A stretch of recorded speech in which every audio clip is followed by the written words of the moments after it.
ഈ കാലഘട്ടത്തിലൊക്കെ ഈ കല്യാണങ്ങൾക്കൊക്കെ കാറ്ററിംഗ് സർവീസ് ഒക്കെ ഉണ്ട്. അപ്പൊ പഴയ കാലത്തൊക്കെ ഇങ്ങനത്തെ കാറ്ററിംഗ് ഒക്കെ അത്ര കോമൺ അല്ലല്ലോ. അതായത് ഈ ഫുഡ് വെച്ച് കൊടുക്കുന്ന പരിപാടിയൊക്കെ. അപ്പൊ ആ സമയത്തെ കല്യാണങ്ങൾക്കൊക്കെ എങ്ങനെയായിരുന്നു പൊതുവേ ഒരു അന്നത്തെ കാലത്തൊക്കെ എന്ന് പറഞ്ഞാൽ എൻ്റെ ചെറുപ്രായത്തിലൊക്കെ ഉള്ള സമയത്ത് ഇന്നത്തെ പോലെ ഓഡിറ്റോറിയം ഒന്നുമില്ല. ഇപ്പോൾ ഒരു കല്യാണമെല്ലാം നിശ്ചയിച്ചു കഴിഞ്ഞ് ഇപ്പം 5-6 ദിവസം മുന്നേ ഒരു പന്തല്, അന്ന് പന്തലുകാർക്ക് ഭയങ്കര ഡിമാൻഡാണ്. പന്തലുകാർ വന്നെല്ലാം നോക്കി തിരിപ്പന്തല് വേണോ കൊട്ടില് വേണോ എന്നൊക്കെ ചോദിക്കും. അപ്പം നല്ല ഉണക്ക സമയമാണെങ്കിൽ വീട്ടുകാർ പറയും വിരിപ്പന്തല് മതി. മഴയൊക്കെ ഉള്ള സമയമാണ് കൊട്ടിലിടണം. അന്ന് കൊട്ടിലൊക്കെ ഇട്ടാലും തെങ്ങോല കൊണ്ടാണ് ഈ പന്തല് കെട്ടുന്നത്. ഇന്നത്തെ പോലെ ടർപ്പാളയും കാര്യമൊന്നുമില്ല. എന്നിട്ട് ആ പന്തലൊക്കെ കെട്ടിയിട്ട് അതിനകത്ത് വെള്ളമൊക്കെ വിധാനിച്ച്, വെള്ള തുണി കൊണ്ട് വിധാനിച്ച്, പിന്നെ പേപ്പർ പൂക്കളൊക്കെ വിധാനിച്ച്, പിന്നെ പാൻ്റൊന്നും ആവശ്യമില്ലല്ലോ, മിക്കവാറും വെള്ളത്തിൽ കറണ്ടൊന്നുമില്ല. പിന്നെ അപ്പൊ പാനൊന്നും ചിന്തിക്കേണ്ട കാര്യം വിധാനിച്ചിട്ട് അങ്ങനെയാണ്. പിന്നെ ഒരു വെപ്പുകാരനെ വിളിക്കും. അല്ല, ഈ വിരിപ്പന്തലും കൊട്ടിലും തമ്മിലുള്ള വ്യത്യാസം? വിരിപ്പന്തൽ എന്ന് പറഞ്ഞാൽ ചുമ്മാ ഇങ്ങനെ പ്ലെയിൻ സീറ്റ് നമ്മൾ ഇടത്തില്ലേ, അതേപോലെ പ്ലെയിൻ ആയിട്ടുള്ള. കൊട്ടിലെന്ന് പറഞ്ഞാൽ ഇങ്ങനെ പൂമ്പാരം പോലെ ഇങ്ങനെ ഇരിക്കും, മറ്റേ ഇങ്ങനെ ഇരിക്കും. എന്നിട്ട് ഇതിനകമൊക്കെ തുണി കൊണ്ട് വിധാനിച്ച് നല്ല ഡെക്കറേഷൻ ഒക്കെ ചെയ്ത് കൊട്ടില്ല. പിന്നെ അങ്ങേറ്റത്ത് ചെറുക്കനിക്കും ഒക്കെ ഇരിക്കാൻ ഒരു സ്റ്റേജും ഒക്കെ ഉണ്ടാക്കി, പിന്നെ ബാക്കിയുള്ളിടത്തൊക്കെ ചെയറൊക്കെ ഇട്ട് അതിന്റെ പകുതി പാവം, ബാക്കി നല്ല വലിപ്പം കാണും, പകുതി പാവം ഫുഡിനും കാര്യത്തിനും ഒക്കെ ആയിട്ട്. എന്നിട്ട് ഒരു വെപ്പുകാരനെ വിളിച്ചു, അയാൾ വന്ന എല്ലാ കാര്യങ്ങളും എല്ലാം ചെയ്തു. അതിന് വേണ്ടി അനുധാരികളെ ചെമ്പ് കാര്യമൊക്കെ ഇതായിട്ട് നാളെ രാവിലെ കല്യാണം എന്ന് വെച്ചു. അപ്പൊ ഇന്ന് ഒരു ഉച്ച കഴിയുമ്പോൾ അവർ വന്ന പരിപാടികൾ തുടങ്ങും. ഈ ഒത്തിരി സാധനങ്ങൾ, സവോള, ഇത് ഉള്ളി, ഇഞ്ചിയൊക്കെ അരിഞ്ഞു കൂട്ടേണ്ട കാര്യങ്ങളൊക്കെ ഉണ്ടല്ലോ. എന്നിട്ട് അവര് നമ്മളോട് പറയും വെളുപ്പിന് 3 മണിക്ക് ഇറച്ചി ഇവിടെ കിട്ടണം. അപ്പൊ നമ്മൾ എവിടെങ്കിലും വേറെ സ്ഥലത്തായിരിക്കും ആടിനെയൊക്കെ അറക്കുന്നത്.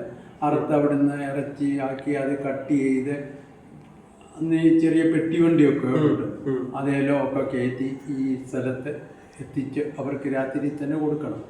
കൊടുത്ത് ഇവര് ബിരിയാണിയും കാര്യമൊക്കെ അന്ന് വീട്ടുകളിൽ വെച്ച് തന്നെയാണ് കല്യാണം. ചെറുക്കനും ആൾക്കാർ വന്ന് അവരെ സ്വീകരിച്ചിരുത്തി, പള്ളിയിൽ നിന്ന് ആൾക്കാർ വന്ന് എല്ലാം നിക്കാവൊക്കെ നടന്നു കഴിഞ്ഞിട്ടാണ് ഈ ഫുഡ് വിളമ്പാൻ തുടങ്ങുന്നത്. അപ്പൊ ഈ ആഹാരം വിളമ്പുന്ന സമയത്ത് ഈ ചെമ്പുകൾ പൊട്ടിക്കത്തുള്ളൂ. എന്നിട്ടാണ് ചെമ്പ് വിളമ്പുന്നത്.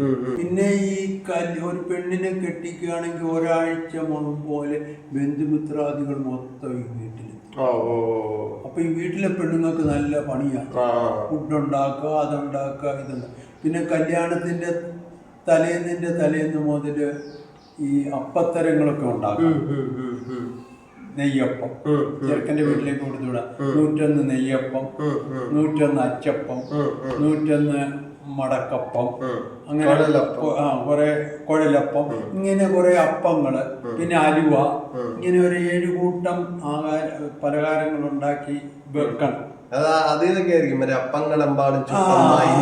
കഥയിൽ നിന്നാണ് അപ്പങ്ങളെമ്പാടും ചുട്ടമ്മായി മരുമോനിക്കായി അറയിൽ വെച്ചെന്നുള്ള പാട്ടൊക്കെ ഉണ്ടായത് അതിൽ നിന്നാണ്.